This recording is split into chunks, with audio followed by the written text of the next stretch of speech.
दोस्तों, एक नगर में एक महान बौद्ध भिक्षु रहा करते थे। वह बहुत ज्ञानी थे और बहुत ही शांत स्वभाव के थे और उनकी यह बात ही उनकी विशेषता भी थी। एक बार की बात है, बौद्ध भिक्षु नगर वासियों को उपदेश दे रहे थे। बौद्ध भिक्षु कह रहे थे कि शब्दों में जीवन बदलने की शक्ति होती है। अपने शब्दों से जीवन बदलो। हम जो भी शब्द अपने लिए या दूसरों के लिए कहते हैं या जो भी बातें करते हैं, उस पे हमें ध्यान देना चाहिए। इतना कहकर बौद्ध भिक्षु ने अपना उपदेश समाप्त किया और वहां से चले गए। एक दिन वह बौद्ध भिक्षु एक मार्ग से होकर गुजर रहे थे। उसी मार्ग से एक युवक होकर गुजर रहा था। उस युवक ने जब उन बौद्ध भिक्षु को देखा तो वह जोर जोर से हंसने लगा और कहने लगा, अरे साधु महाराज, आप तो ढोंगी है। आपके उपदेशों में यह कहने से कि शब्दों में बड़ी ताकत है, आपकी बात सत्य नहीं हो जाएगी। ये सब सिर्फ बातें हैं। भला ऐसे कैसे हो सकता है कि शब्दों से हमारा जीवन बदल सकता है।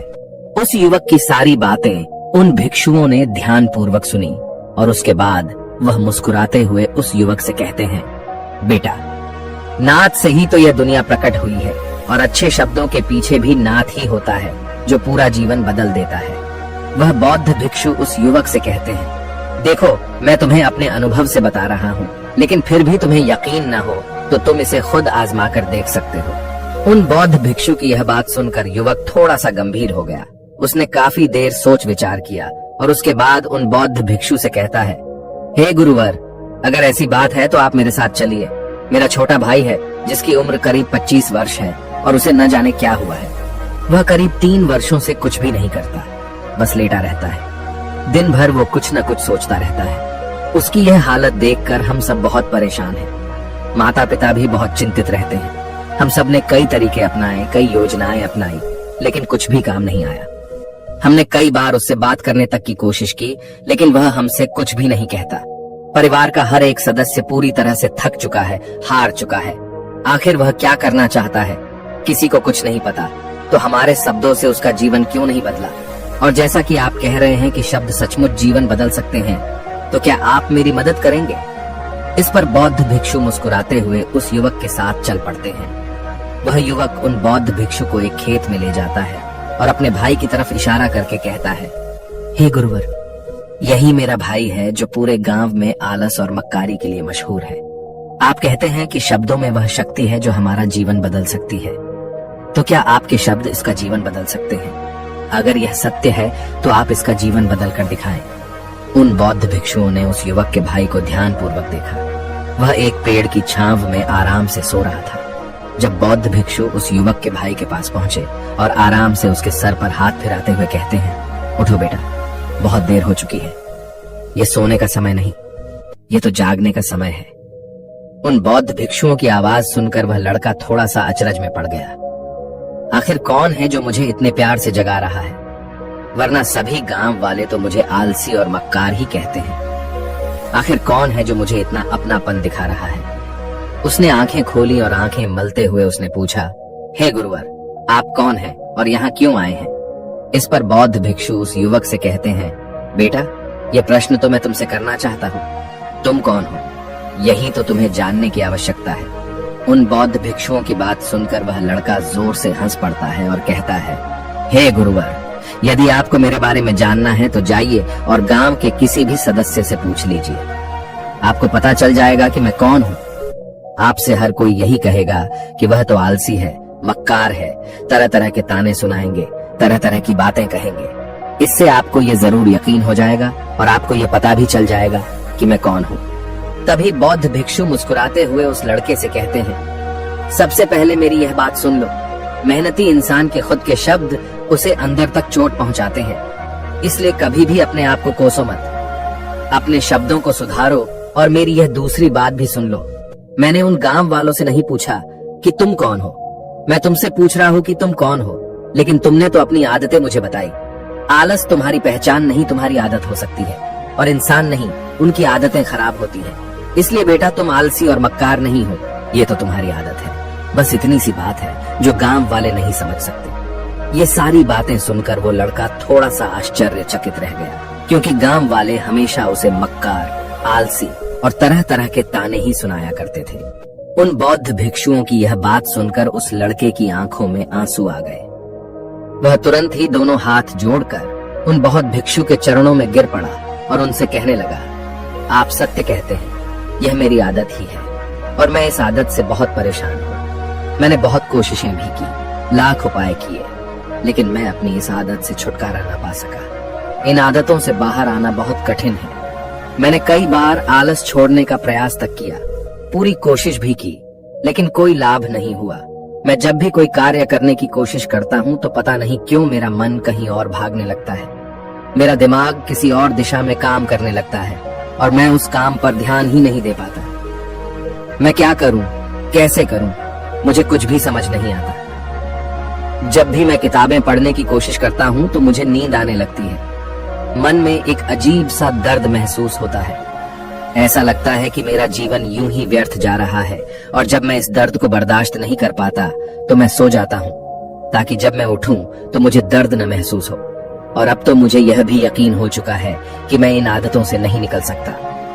ये आदतें मुझे नहीं छोड़ने वाली। इस पर बौद्ध भिक्षु उस लड़के से कहते हैं, बेटा, यदि तुम इस आलस की आदत को छोड़ना चाहते हो तो मैं तुम्हें एक सही उपाय बता सकता हूँ, लेकिन उसके लिए तुम्हें कल सुबह मुझे मिलना होगा, तभी वह तरीका मैं तुम्हें बताऊंगा। यदि तुम उस तरीके को सीखना चाहते हो तो कल सुबह मेरे पास चले आना। इतना कहकर बौद्ध भिक्षु वहां से चले गए, लेकिन उन बौद्ध भिक्षु की सारी बातें उस लड़के के कानों में गूंज रही थी।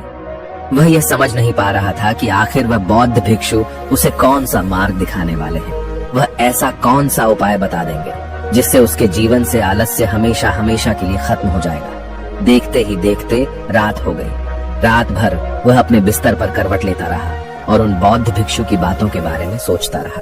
इसी प्रकार देखते ही देखते सुबह हो गई और वह लड़का उन बौद्ध भिक्षुओं के पास जा पहुंचा।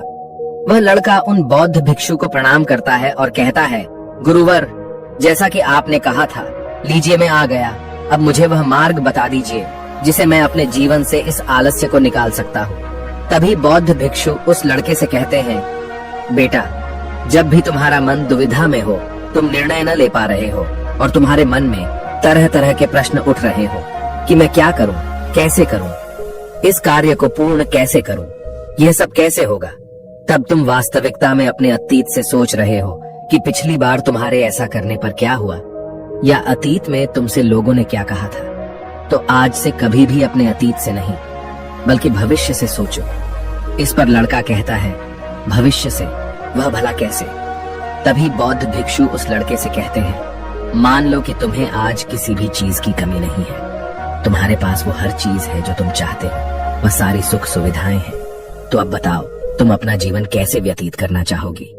उन बौद्ध भिक्षु की यह बात सुनकर वह लड़का कुछ देर के लिए सोच में पड़ गया, क्योंकि आज तक उसने सभी गांव वालों के केवल ताने ही सुने थे। किसी ने भी आज तक उसके जीवन के बारे में उससे ऐसी बात नहीं की थी और वह गुरुवर उसे आने वाले भविष्य के बारे में उससे बातें कर रहे थे।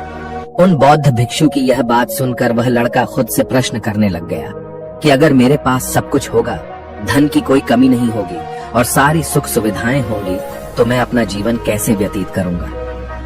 कुछ देर सोच विचार करने के बाद वह उन बौद्ध भिक्षु से कहता है, गुरुवर, मैं यह दुनिया घूमना चाहूंगा, पहाड़ों पर चढ़ना चाहूंगा, समुद्र की रेत पर चलना चाहूंगा और मैं एक बहुत बड़ा व्यापारी बनना चाहूंगा। तभी अचानक उस लड़के का ध्यान टूट गया और वह उन बौद्ध भिक्षु से कहता है, परंतु हे गुरुवर, यह सब कैसे संभव होगा?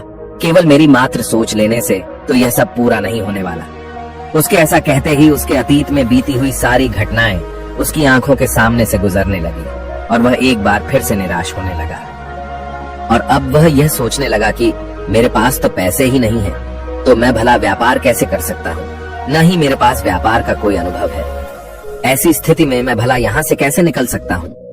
उस लड़के के इस प्रश्न का जवाब देते हुए वह बौद्ध भिक्षु उस लड़के से कहते हैं, भंते, हर रात में सोने से पहले तुम हर दिन अपना लक्ष्य एक कागज पर लिखो और सुबह उठकर सबसे पहले उस लक्ष्य को देखो और सोचो कि उस लक्ष्य को पाने के लिए तुम आज क्या कर सकते हो, और जो भी तुमने उस कागज पर लिखा होगा उस कार्य को उसी दिन पूरा करने की हर मुमकिन कोशिश करो। इस पर वह लड़का कहता है, ठीक है, आप सच कह रहे हैं, लेकिन जब मैं बहुत सोचने लगता हूँ तो मेरा मन बेचैन होने लगता है और मन में तरह तरह के विचार उठने लगते हैं और इन विचारों को शांत करने के लिए मैं सो जाता हूँ ताकि वह विचार मुझे परेशान न कर पाए। उस लड़के की इस समस्या का समाधान करते हुए वह बौद्ध भिक्षु उस लड़के से कहते हैं, बेटा, अंतर्मन की चाल को पकड़ो और शब्दों की मदद से नया भविष्य बनाओ। तभी लड़का कहता है, हे गुरुवर, आप क्या कहना चाहते हैं? मैं आपकी बात समझ नहीं पा रहा। इस पर बौद्ध भिक्षु मुस्कुराते हुए कहते हैं, बेटा, कैसे होगा? ये जो सवाल है, ये सवाल नहीं बल्कि एक डर है जो तुम्हारे अंतर्मन में बैठा हुआ है, जो तुम्हें अगला कदम लेने से रोक रहा है, तुम्हें कदम आगे बढ़ाने से रोक रहा है। यदि तुम वास्तविकता देखो तो किसी को भी नहीं पता होता कि वह कार्य कैसे होगा, लेकिन एक इंसान जब दृढ़ निश्चय कर लेता है तो वह अपने उद्देश्य को सामने रखकर लगातार प्रयास करता रहता है और वह अपनी सफलता प्राप्त कर ही लेता है। तभी वो लड़का उन बौद्ध भिक्षु से कहता है कि हे गुरुवर, अगर ऐसी बात है तो मन में बार बार चिंता क्यों होती है? मन बार बार बेचैन क्यों हो उठता है? इस पर बौद्ध भिक्षु कहते हैं, बेटा, क्योंकि तुम्हें डर है कि तुम कमजोर हो। तुम्हारे अंतर्मन में बैठा है कि तुम में कुछ कमी है, तुम किसी काम के नहीं हो, और यही कारण है कि तुम कोशिश करने से डरते हो, क्योंकि तुम्हारा अंतर्मन हमेशा तुम्हें रोकता रहता है। जब भी तो कोई कार्य शुरू करना चाहते हो, तुम्हारा मन तुमसे पहले कह देता है, इससे आगे मत बढ़ना, अन्यथा तुम हार जाओगे, और इसी कारण तुम्हें चिंता होने लगती है, तुम्हारा मन बेचैन होने लगता है। तभी वो लड़का कहता है, गुरुदेव, आपने जो कुछ भी कहा वो बिल्कुल सत्य है, लेकिन अब आप ही मुझे बताइए कि मैं इस परेशानी से बाहर कैसे निकलूं?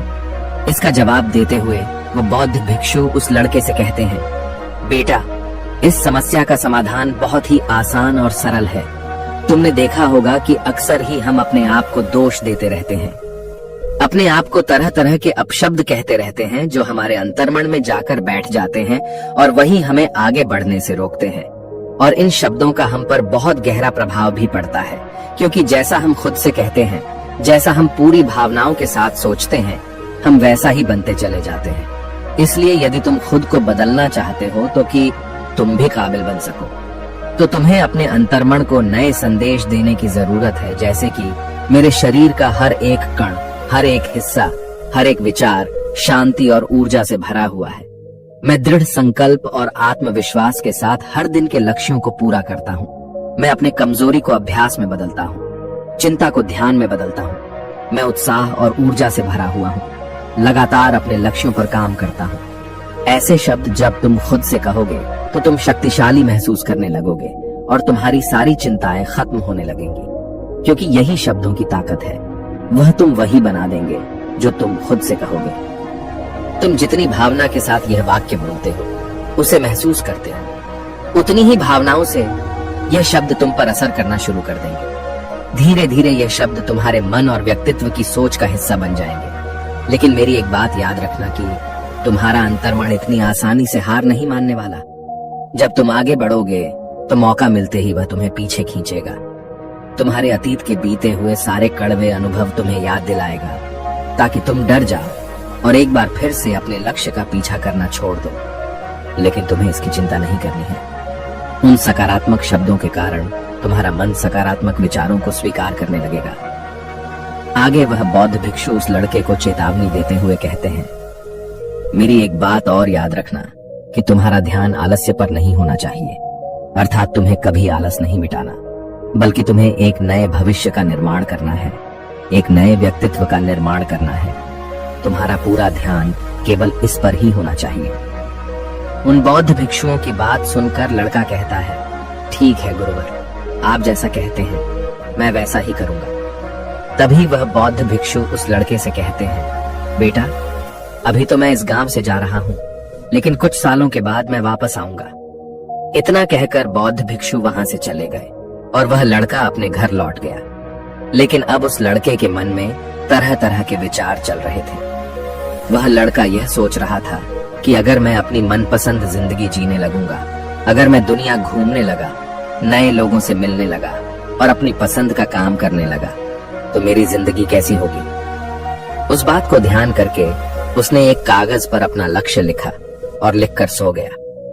अगली सुबह जब उसकी आंखें खुली तो उसने उस पेपर पर लिखा हुआ लक्ष्य एक बार दोहराया। उसके बाद वह कुछ देर के लिए शांत हो गया। तभी उसे उन बौद्ध भिक्षु की बात याद आई कि तुम अपने लक्ष्य के लिए आज क्या कर सकते हो। उसने खुद से सवाल किया कि मैं आज अपने इस लक्ष्य को प्राप्त करने के लिए क्या कर सकता हूँ। तभी उसे एक बार फिर से उस पेपर की तरफ ध्यान दिया। उस पेपर पर लिखा था कि मैं बाजार जाता हूँ और लोग व्यापार करने की कौन सी चीजें, कौन से सामान लेकर आते हैं।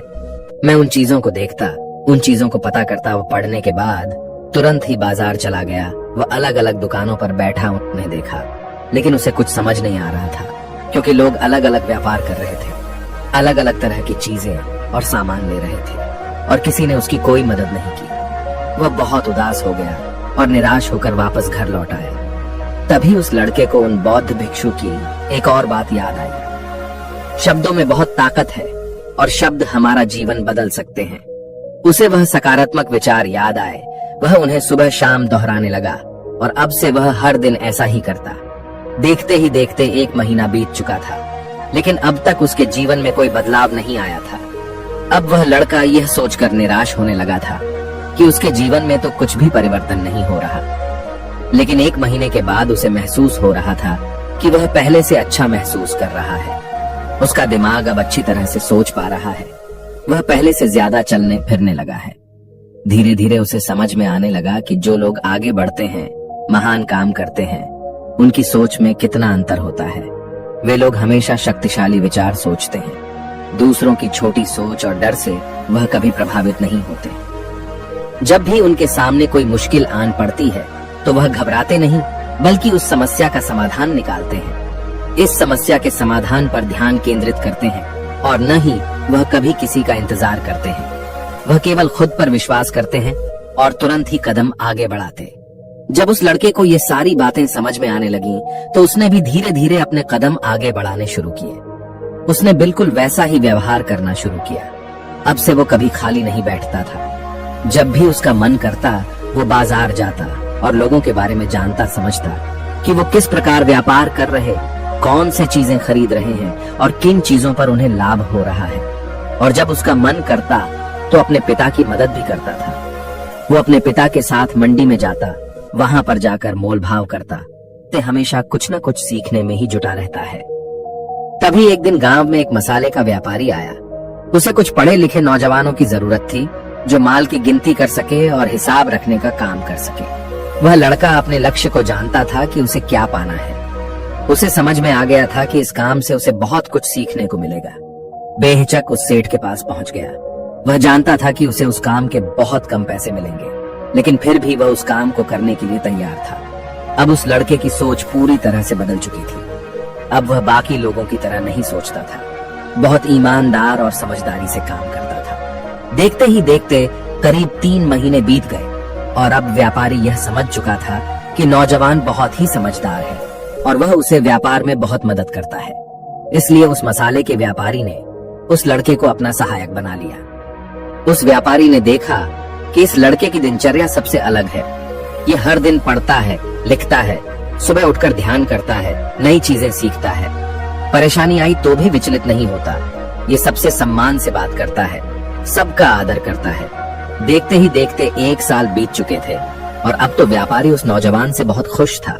उसने धीरे धीरे उस नौजवान को व्यापार के सारे गुण सिखा दिए और देखते ही देखते वह लड़का अब एक छोटा सा व्यापारी बन चुका था।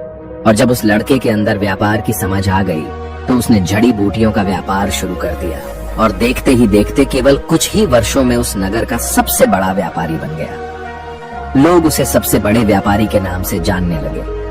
उसकी नाम दूर दूर तक फैलने लगा। करीब 5 वर्षों बाद जब वह वापस अपने घर लौटा तो लोग बहुत हैरान थे। उसे देखकर लोग बहुत अचंभित थे। उसके सारे जानने वालों ने उस लड़के से पूछा, तुम इतना कैसे बदल गए? तब उसने कहा, उन गुरु ने सच ही कहा था, शब्दों से हम जीवन बदल सकते हैं। वैसे आपने आज के इस वीडियो से क्या सीखा हो, मुझे आप कमेंट में जरूर बताइएगा। इसी के साथ में उम्मीद है कि आपको आज की ये वीडियो जरूर पसंद आई होगी। तो इस वीडियो को लाइक और अपने दोस्तों के साथ शेयर भी जरूर कीजिएगा और हमें ऐसे ही सपोर्ट करने के लिए चैनल को सब्सक्राइब जरूर दबा दीजिएगा। तो चलिए फिर मिलते हैं अगली वीडियो में।